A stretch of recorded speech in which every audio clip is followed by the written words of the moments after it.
Го укинаа Советот за јавни набавки и почнаа да редат низа сомнителни тендери, кој стана еден од белезите на владењето на моменталната власт.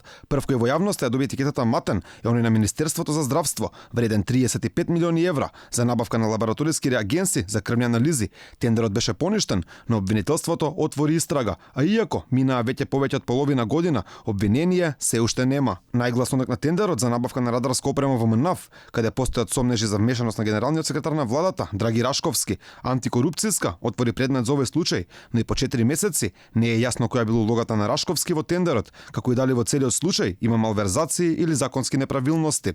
Истрага за спорниот тендер отвори обвинителството, но и од таму не откриваат никакви детали. Премиерот Заев пак не гледа никаква одговорност кај својот генсек, дури порача дека новинарите не можеле да го прават салата. Не можете некој да го правите салата кога сакате и како сакате, како физичко лице.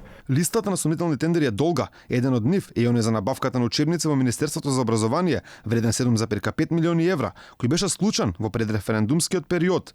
Државни тендерски пари добиваа и компании кои донираа во кампањата на СДСМ, како што е фирмата Делукс Ауто од Куманово. Тендери добиваа и фирми на вице-премиерот Кочан Ѓушев и невенчаниот сопруг на министерката Мила Царовска. Сомнителни тендери има многу, а последен во низот е оној за набавката на двата хеликоптери за итни потреби. Имено, единствената фирма која се појавила на тендерот, Сархемс Доел, е формирана на 5 август, односно само 24 дена пред владата да го објави огласот. Сомнителните тендери не се единствените скандали на власта во Македонија.